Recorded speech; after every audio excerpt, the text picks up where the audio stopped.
Now, I'm not one to gossip, but I will bring you the tea. Welcome to Chronicle Speaks. Please, I don't have any time for any gossip now. Eh? Yes. We have officially made it to trial day number 17, and with each day we learn more and more about the details of not only Sean Combs' life, but the lives of the people that were around him. Let's recap day number 16 because it was a lot. Now we had Frank Piazza, who is a digital forensic expert. Frank took to the stand as an expert in digital video forensics for the prosecution. Now, he was brought in to validate key surveillance footage, including the 2016 hotel video showing Sean Combs assaulting Cassie Ventura. Piazza explained how the video files were obtained, confirmed to be authentic and unmodified. His testimony aimed to assure the jury that the footage presented was credible, time-stamped, and intact, which is crucial for backing up the prosecution's narrative with hard evidence. Next, we have Brianna Bongolan, also known as Banna. She was a close friend to Cassie during the time that she was involved with Sean Combs. Bongolan described what she witnessed as a bystander and friend, detailing Cassie's emotional and physical state throughout her relationship with Sean Combs. Now, she gave a first-hand look into Cassie's fear and isolation, reinforcing earlier abuse claims. Her testimony served to humanize Cassie's experience and support the prosecution's attempt to show a pattern of psychological control and abuse. Brianna spoke on her own terrifying incident when Combs allegedly dangled her over a 17-story balcony. During the defense's cross-examination of Bongolan's testimony, attorney Nicole Westmoreland pressed her harder than a panini about the inconsistencies in her testimony, as well as the nature of her relationship with Cassie Ventura. At one point, the questioning grew contentious and visibly frustrating for Bongolan. Bongolan, who was testifying under immunity, seemed to try to protect her testimony with a lot of answers, including, "I don't know," "I don't remember," "I don't recall." Westmoreland seemed to question Bongolan's credibility, suggesting that she might be amplifying her involvement or leaning into the spotlight of the case, as well as trying to get a big chunk of Diddy's funds, considering she has a lawsuit out against Diddy for $10 million. As a defense attorney, Westmoreland's goal was to undermine Brianna Bongolan's credibility and cast doubt on her motives for testifying. By highlighting potential inconsistencies or exaggerations in Bongolan's story, Westmoreland aimed to portray her as biased or simply too far removed to be a reliable witness. This strategy supports the defense's broader effort to discredit the narrative of the abuse and control laid by the prosecution and its witnesses. Today, we look forward to the redirect from the prosecution to find out exactly how they're going to fix this mess. Today, we're also looking forward to hearing from Jane Doe, who's using the pseudonym to protect her identity. Her exhibits allegedly contain highly personal information, such as her real name, her child's name, her phone number and address, and nicknames, and they're spread across hundreds of pages. And due to this, the government requests that the screens be turned off during her testimony to prevent possible leaks, like what happened with Mia. Now, Jane Doe is believed to be one of the alleged victims of SA and trafficking tied to Combs. The prosecution indicated her testimony includes a large volume of exhibits, which suggests that she may have provided text messages or records supporting her claim. Her testimony is expected to be detailed and sensitive, possibly recounting first-hand incidents of abuse similar to or supporting Cassie Ventura's earlier allegations. We are going to get into this case and so much more, but before we do, don't forget to subscribe to this channel and hit the bell for notifications so you don't miss out on any news regarding this case and so much more. Now let's get back into it. So before the jury is brought in, the judge says, "I understand the press is doing their best with the orders.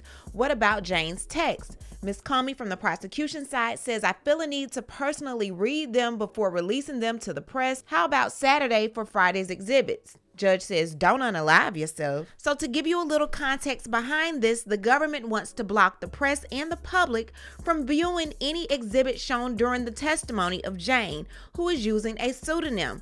Due to privacy concerns, her name, address, her child's name, and phone number appear in hundreds of pages of evidence. Now, the news organizations such as the Associated Press argue that this violates the First Amendment right to public access to trials. They say that this is a high-profile trial of major public interest. As well, reporters can't accurately cover what's happening if they can't see the exhibits in real time, and the government's promise to release redacted versions promptly after is not reliable because they're already behind in releasing past exhibits, as well as the court has ruled that live access, not delayed summaries, is essential for transparency. So what does the press want? Instead of blocking access during testimony, they're asking the judge to make the government redact the exhibits before Jane testifies, even if that means rearranging the order of witnesses. Prosecutor Comey says the reporters are not officers of the court and they won't know what has to not be reported. That's why I want to review them myself. I don't think that's a real constitutional issue here. Judge Subramanian says this type of information that Ms. Comey wants to redact, is it just a matter of timing? Should we adjourn for the day to permit redactions? Comey says, no, I reject that. The First Amendment does not require that. The government is making accommodations. Prosecution continues to say, we want a screenshot of Ms. Ventura's communication to Ms. Coram about Ms. Bongolan being dangled off the balcony. The judge says, how does this balcony incident connect to the indictment?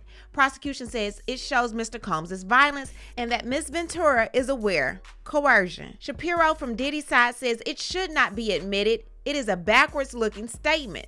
Prosecution says the screenshot was captured in September 2016, shortly after the incident. Shapiro says it doesn't say how Ms. Ventura heard about it. Could have been from someone else. Judge says bring in Ms. Bongolan and the jury. All rise. The judge says, jurors, we have a lunch coming in for you. We're going to take a shorter break. Ms. Westmoreland? Westmoreland says, what is this a photo of? DRUGS. You sent this photo to Cassie? Yes. Now DX1287, what's this? Some type of DRUGS. How many types? I can't tell. You're still doing DRUGS with Cassie on May 31st, 2016, right? Yes. Just before this photo was taken, you said Mr. Combs threatened your life, right? Yes. You weren't scared to continue dealing with Cassie? I guess not. Okay, you said Mr. Combs groped your breast? Objection. Ask again, says the judge. Mr. Tyrone said Mr. Combs groped your breast. True. Some of the things he wrote were not true. You fired him and hired a new civil lawyer and then drafted a lawsuit. You reviewed it? To the best of my ability. Look at this document, only for the parties. Isn't it true that your lawyer, Mr. Tyrone, alleged for the first time SA, and although you knew it was untrue, you began repeating it? Can you rephrase that, says Bongolan? Mr. Tyrone alleged that Mr. Combs SA'd you, right? I can't speak for him. You speak for you. You kept repeating the lie about him grabbing your breast. Can you restate it? Okay.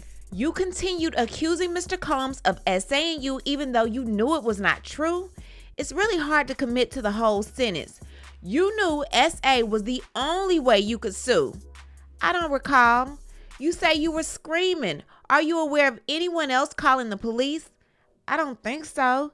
You didn't go to urgent care? I didn't. You didn't tell the chiropractor what happened? No. Why not?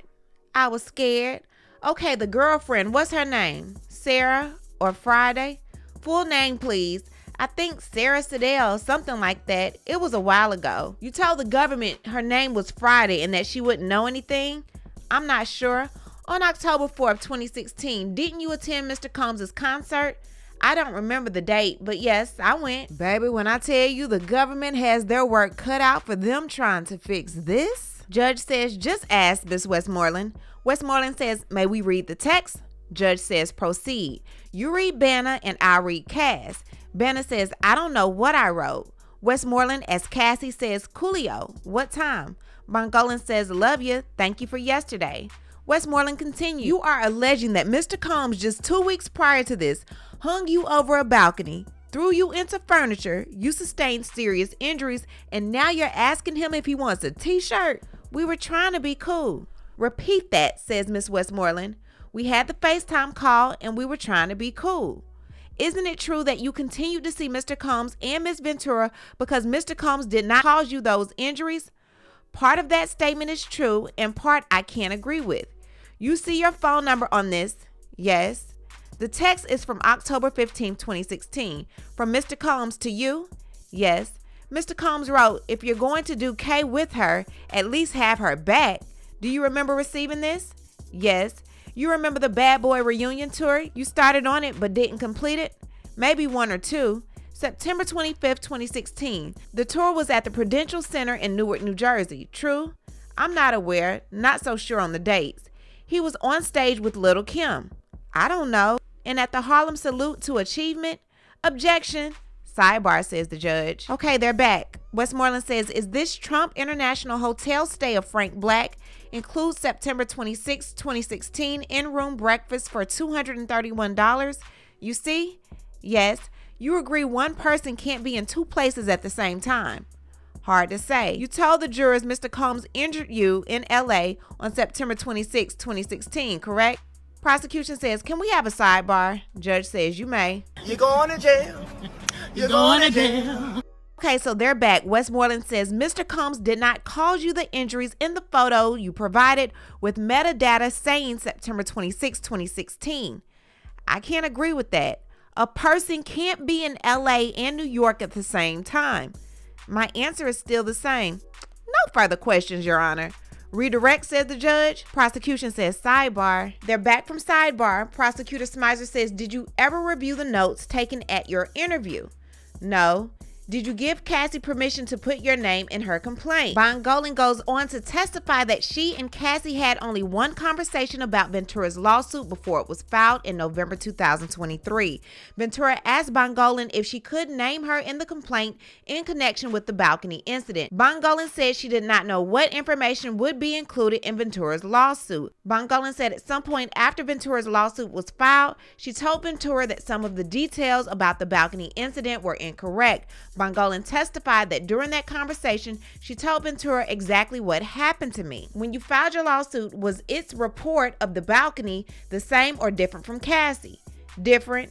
Is what you said today your best recollection? Yes. The demand letters of your first lawyer, did you write them? No. The demand letter that said Mr. Combs squeezed your breast so hard that he left bruises, had you said that? No, ma'am. Can you demonstrate with hand motions? Please do. And she does. He started at my armpit. Were they on your breast?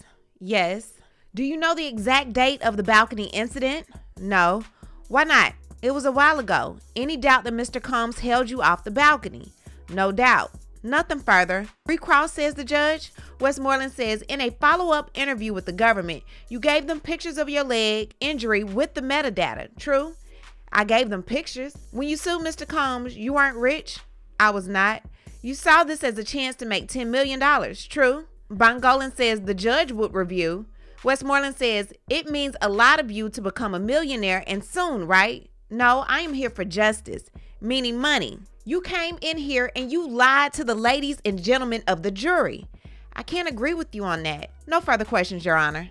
Judge says, thank you, Ms. Bongolan. Is there an exhibit? Publish it. Shapiro says, we object under Rule 106. Judge says, so after the break, jurors, there'll be food for you in there. All rise. They all leave. Judge says, so about these text message chains, prosecution says these are screenshots of messages between Ms. Ventura and Christina Coram. It first involved Ms. Ventura saying her phone was thrown off the balcony, then about Ms. Bongolan. The defense wants more in. Prosecution says they want in Ms. Coram's messages that he says that didn't happen, but that's self-serving hearsay with no exception. Judge says the allegedly completing statements are not admissible. Y'all, guess what? This just in. During the break, the judge threatened to boot Sean Combs from the trial. The judge said, I was very clear that there was not to be any facial expressions. There is a line of questioning where your client was nodding vigorously and looking at the jury, and there was a subsequent moment when there was a sidebar and I saw your client looking at the jury. That is absolutely unacceptable. Then he questioned Mr. Agnifilo. Will it happen again? Agnifilo said, it will not, sir. If it happens again, if it happens even once, I will hear an application from the government to give a curative instruction to the jury, which you don't want. Subramanian said an additional violation could result in the exclusion of your client from the courtroom. He instructed Agnifilo to talk to your client. There should be no efforts whatsoever to have interactions with this jury. Ladies and gentlemen of the jury, my brother. Combs better play with his fingers and just look down at the floor at this point, because Judge Subramania is not playing. In between jurors right now. Jurors are not supposed to talk about the case until the conclusion, until they get into deliberations. But there's that second row. Every time there's a sidebar, they're leaning over, they're chatting with each other. There's one juror who seems to be laughing, smiling every time Brian Steele successfully trips up Mia in his line of questioning. There's been some note passing. There's a juror on the front row writing a Diddy seems to be peeping out certain jurors that are not believing testimonies, making eye contact with them, looking at them like, yo, what's up? Told you. Okay, so they're back. Judge says, I can actually stay past 4. My sentencing's been adjourned, so I could stay late. But Miss Shapiro says, I have a meeting with lawyers in another matter. I want to be here for Olive Jane, a key witness. We'll end at 4, says the judge. The jury enters. Prosecution says, first, a stipulation, a seizure at Miami Airport of Christina Corum's cell phone. These are true excerpts. Publish the exhibits. Text bubbles with Cassie's dangles over the ledge. Oh my God. Prosecution says metadata shows September 30th, 2016. Bring in witness. On the stand, we have Enrique Santos. He says, I have worked at the SDNY prosecutor's office for 17 years. I've done 3,000 cell phone extractions. Prosecution says, these 3 iPhones, whose were they? Cassandra Ventura. One had a changed IMEI number. It had been repaired. Prosecution says if a user takes a screenshot, what is the metadata? It's the creation date, modified date, where it was stored. Okay, this exhibit, is this another extraction? Yes. No further questions, says prosecution. Defense says some deleted messages remain. Yes. Teeny Garrigo says the September 30th is the capture date of the screenshot, correct? Yes. Thank you. Next witness, says the judge. Prosecution says first some sealed exhibits under the pseudonym order and because S explicit 1503. At this time, we call Jane. Judge says, Ms. Comey, bring the witness in. Ms. Comey says, please confirm that all exhibit screens in the public gallery are off. The courtroom deputy says they are. Jane takes the stand. Prosecution says, where did you grow up? California. Your level of college? Junior college, then modeling. With whom did you have a relationship with in 2021 through 2024? Sean Combs. What did you call him? Sean, baby, Ernie. Why Ernie? We did that. I was Bert. When did you first meet him? On a girls' trip in Miami in 2020. He was dating my friend. He was really funny and nice. We went on a yacht partying. He gave me his cell phone number. Did you see DRUGS? Yes, that first night, one of my friends said she wanted DRUGS, I guess. Prosecution says, I don't want you to guess. Where did you go? Jane said, the studio in 2-star. A man pulled out pink powder. My girlfriend was upset. She thought I was getting with Sean, so we left abruptly. Okay, and the next day, drinks by the pool, then movie night in the theater room in his residence. He texted me, I'd like to take you out. I replied that it felt complicated. Where were you living then? The East Coast. Did Mr. Combs contact you? Yes, he was flirtatious. He invited me to Miami.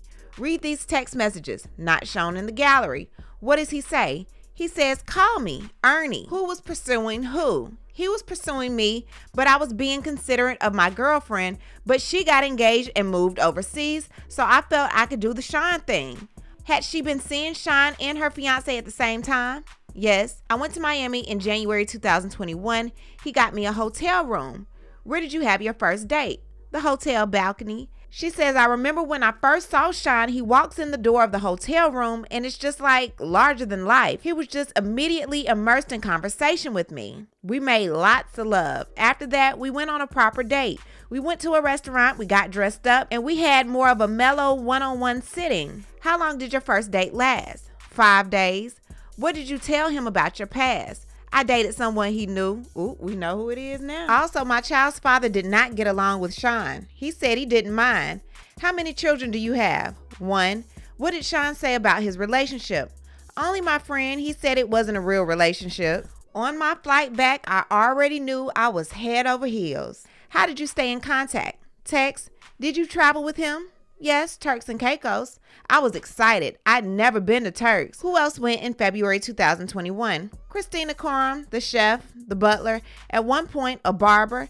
How long did you stay? 9 days in Turks, 6 days in the Bahamas. We're going to play a video not shown in the gallery. Loud music is playing.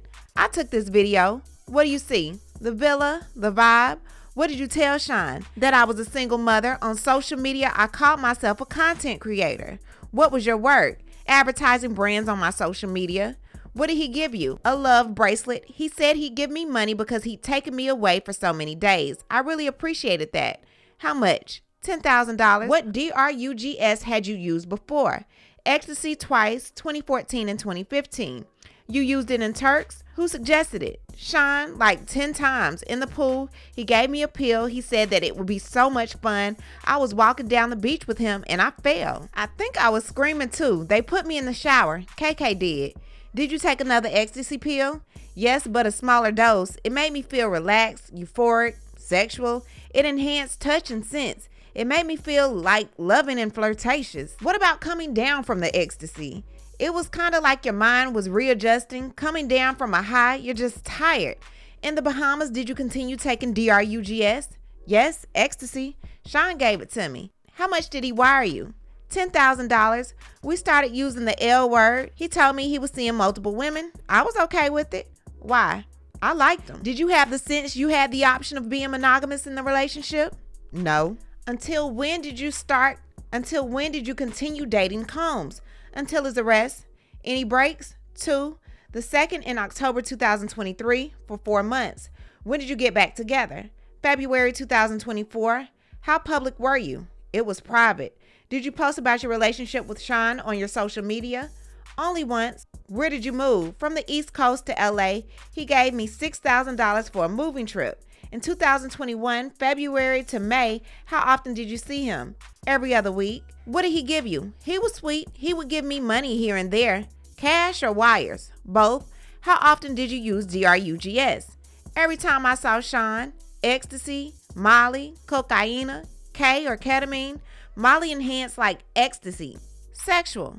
Jane continues. Horny, cocaine. It made me feel alert. I didn't like K. The walls were closing in. In what context did Sean give you DRUGS? When we were having SEX, what did you learn? So many things, like how he liked to have a PORNO playing in the background. He liked me in lingerie and with high-end stripper shoes. I was to put baby oil all over my body and his. What type of room? In his bedrooms. How was it lit? We'd have red lights on. How did you feel? I loved him. Okay, in May of 2021, what happened? I remember that we would watch a PORNO. We would have lots of fantasy conversations. Her voice begins to crack. Do you need a break, Jane? No, we would search things on the website. He wanted me to fantasize. In May of 2025, was there objection, says defense. Comey says on May of 2021, I am so sorry. Where were you watching this PORNO? I had been awake for 15 hours or 24. What DRUGS? Ecstasy and Molly. He said I can make it happen. Why did you say okay? I thought I was playing into the fantasy, but when I came out of the bathroom, he was staring into his phone really serious. He said, I can make it happen tonight. How did you react? I was like, tonight? Then, okay. Now while Jane is going into these details, Sean Combs is sitting in his chair, pushed back from the defense's stand. His legs are casually crossed with his hands in his lap. He is listening intently, but showing very little reaction.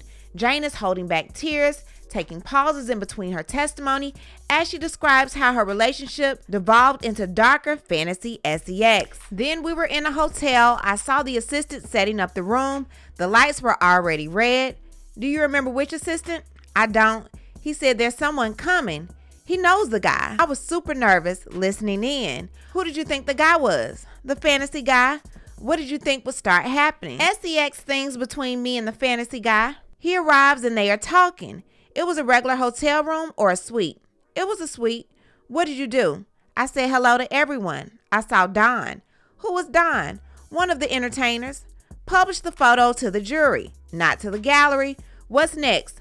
I was on the couch with my robe on. My legs were crossed. I was nervous. What happened next? Sean said to stand up. I did. I started to dance to get my nerves up. What was Don wearing? His underwear. What was Sean doing? Touching himself. Was he pleasuring himself? Yes. Was he talking? What was he saying? Being encouraging and sweet. I was ready to speed things up a bit. What do you mean? Get it done. Then she starts crying. What did you ask for? A rubber. What did Sean say? That these guys get tested all the time. Later, did Don leave? Yes. Then Sean and I made love. The next day I went home.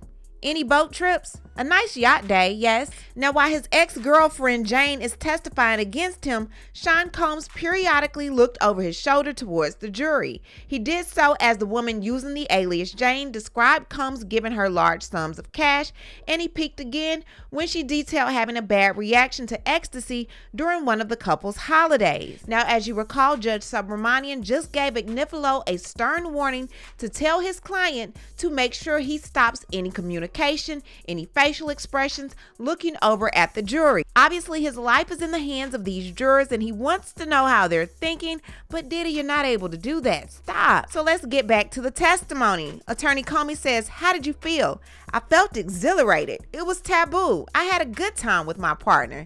Did you think you'd ever do it again? No, or maybe a few times, something taboo. How did things change? It opened up Pandora's box. There was so much of it afterwards, too much of it. How often? All the time. I went along. Later, did you tell him that you didn't want to do it? Yes. In writing or verbally? Both? Many times. What did Sean tell you about your rent when you said you did not want to have sex with other men? That he'd give me maybe 3 times more a month? How did you feel? Frustrated? Obligated? Obligated to do what? Objection. Sidebar. They go into a sidebar. Okay, so now they're back. Comey says between 2023 to the time of his arrest, did he pay your rent and make you feel obligated to have sex with other men? Yes. What did you two call these nights? Debauchery or hotel nights? How often did you see him? Often. Every time you see him, did you have hotel nights? Yes. Even though we'd spend a day or two together afterwards, it always felt like a hotel night. Who decided when? Sean? On short notice, I always had childcare ready, and I was always put together. What do you mean? My hair, my nails, my tan? He wanted me beautiful. Did you go out with friends? Not after a trip in summer of 2022. He was dismissive. In the summer of 2021, to France. I went to south of France with my friends. He was angry in the voice notes. How did he want you to look? Straight hair, ponytails. When we had sex, he wanted me to have a piercing. Where? My NIPPLES. We'll talk about that. Between 2021 and the break in 2023, how much money did you make and how did you make it? Social media posts, but that went down because my presence went down. I was focused on Sean. He would give me money here and there. How much at one time? $20,000. Did you tell him you wanted to make your own money? Yes, when OnlyFans got big, I told him I wanted to do it like one of my model friends. He gave me this hesitant energy like, no. What is OnlyFans? Subscribe to models. I do nudity, but no sex acts? Right, but he didn't approve. Why did you feel you needed his approval? I felt like he was my boyfriend. Here's a sealed exhibit. What is this? My lease, April 4th, 2023. How much was your rent each month? $10,000. Sean said, let's do a love contract. It was a flirty thing. He asked how much allowance did I want going forward. I said 15. He was like 10,000. Yes, I wanted a beautiful home for balance. Jane said that she wanted to spend the allowance on a nice home, so Combs agreed to pay the rent instead of paying her the money directly. I just wanted to experience something that was nice, just so I could feel some sort of balance in our relationship. Comey showed the jury an email that Combs' accountant sent to Jane and her landlord about payments for Jane's rent. And if you recall, we did a video a few months back where Diddy was speaking to a victim number 2 about getting her rent paid. And he pretty much let her know, I'll continue to pay your rent. You know, all of these wild nights that we had, you agreed to it. You actually liked it. If you can continue having my back, I'll make sure that your rent continues to get paid. Then he messaged his accountant, don't do anything stupid. Comey continues the testimony and says, what's this? A wire transfer to pay your rent? Yes. Who got your plane ticket to fly to the hotel nights? His travel agent Jess or KK. What were the hotel suites like? Red lights, sheets everywhere with excessive use of baby oil. How many bottles? Objection. Sustained. Per hotel night, 24 bottles or more. Okay, so this night, there's an exhibit shown, but not to the gallery. Where was this hotel night? In my apartment. What did you wear during this hotel night? Lingerie, high stripper shoes. What would you and the other men do first? Objection. Rephrase, says the judge. Who would you greet? The entertainer. I was on DRUGS. Sean told me to touch myself. Then the SEX. Forgive me for asking, but ORAL or just intercourse? ORAL. Later, I would be with Sean. Would you clean up when the man let off? Y'all know what I'm talking about. She says no. How long were those hotel nights? 20 or 30 hours. We could break here. The judge says, jurors, we may start staying later. Do not speak with each other about the case. All rise. I was not expecting for her to be who she is, but we all know who she is. We do not have to put it down in the comments. But baby, this was a lot. This was a lot to take in today. No Diddy. What I need to do is hear from you. What do you think about everything now going on in the Diddy trial? Leave a comment and you know how we do. We'll talk about it down below. Talk to you guys later. Bye. Thanks for watching. But before you go, don't forget to subscribe to this channel, like this video, and hit the bell so you don't miss out on any of my new episodes.